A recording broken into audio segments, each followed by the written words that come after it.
The downside of emissions is no mystery. I mean, we know that automobile exhaust it causes dangerous health consequences in children and other breathers.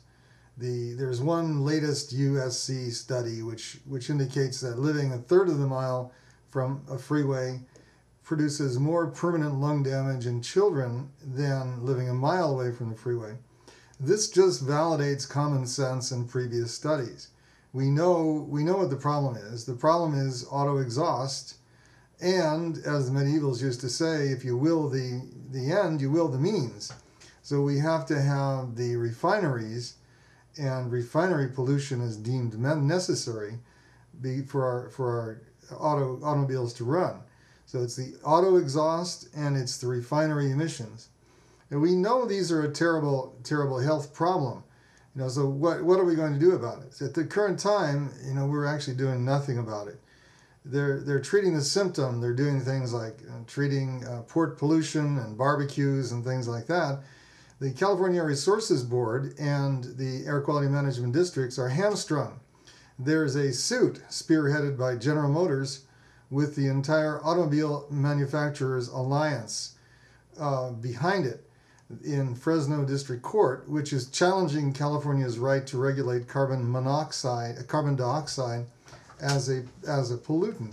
But that's not even the big issue. The big issue is, what are we going to do about these emissions, these toxic emissions from cars and from refineries?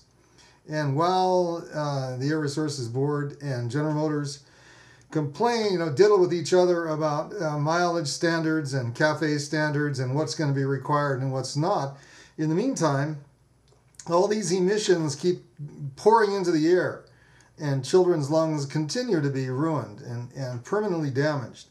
And then not just children, adults' lungs too. Now, all this consequent damage and all of the medical issues and the medical costs and the pain and suffering are not charged to the refineries or to the automobile industry. They're paid for by the taxpayer. So we are shouldering the cost as taxpayers. We are subsidizing the automobile and the oil industry by paying for these healthcare related costs. Now, there are other costs which we also subsidize, but let's just be clear. We are subsidizing these healthcare costs, and we are agreeing by driving these cars and having these refineries, we are agreeing to the living in midst of emissions, and we are agreeing to have our children's lungs permanently scarred and damaged, and agreeing to have all of these healthcare costs charged to the taxpayer. Now, this doesn't even get into the cost of overseas oil wars and oil spills and other downsides of the oil economy, such as urban runoff. But let's be clear, nobody's doing anything about these emissions, and they should be doing something about it. We should be demanding something be done about it. And no one is upbraiding CARB. No one is requiring that the legislature pass a law. No one is telling General Motors, you have to make plug-in cars. And that's why they're continuing to sue the state, because they're not going to make plug-in cars. They want the freedom to continue gas guzzling. If they were really going to make plug-in cars, they wouldn't be afraid of higher miles per gallon standards, would they? If they could really make a plug-in car that got 500 miles to the gallon, that would let them produce 20 or 30 gas guzzlers at the same time.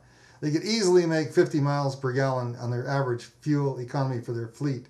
So they're afraid of the CAFE standards rising because they know they're not going to do anything about emissions. Now, what are we going to do? That's the question.